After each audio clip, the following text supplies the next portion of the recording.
The Seljuk invasion, followed by the Crusades, completely changed the balance of power in the Middle East.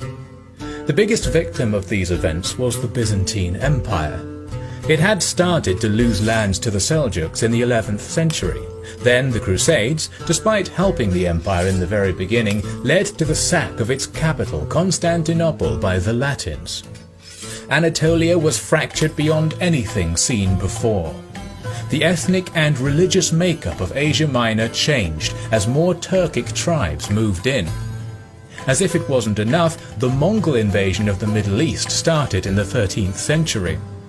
In 1241 they made their first foray into Anatolia, and in 1243 decisively defeated armies of the Seljuk Sultanate of Rum near modern-day Sivas.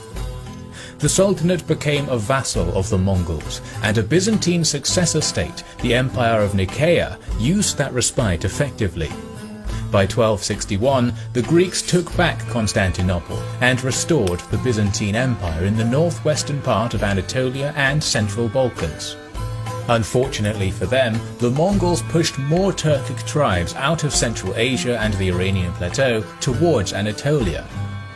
By 1299, the leader of one of these tribes, Osman, was granted a small piece of land along the Byzantine border for his military service to the Seljuks. In 1302, he defeated a Byzantine army near Nicaea. Then, Osman used the dissolution of the Sultanate in 1308 to gain independence. Unlike other Beylik leaders, he didn't care for the usual tribal infighting. Osman and his descendants practiced a version of Islam that was stricter than that of the Seljuks, and saw glory only in fighting against non-Muslims. His son Orhan took the Byzantine city of Prusa, the modern-day Bursa, and moved his capital there.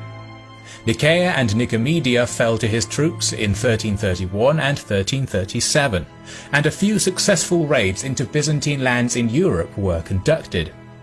Osmans, or Ottomans as they were called by the Christians, took their first city in Europe in 1354, using the fact that the walls of Gallipoli were destroyed by an earthquake.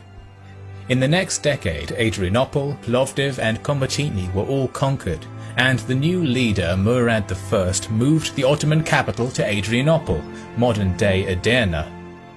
It seemed that nothing could stop the Ottomans, but to the west of their new holdings, the mighty Serbian Empire was ready to defend itself.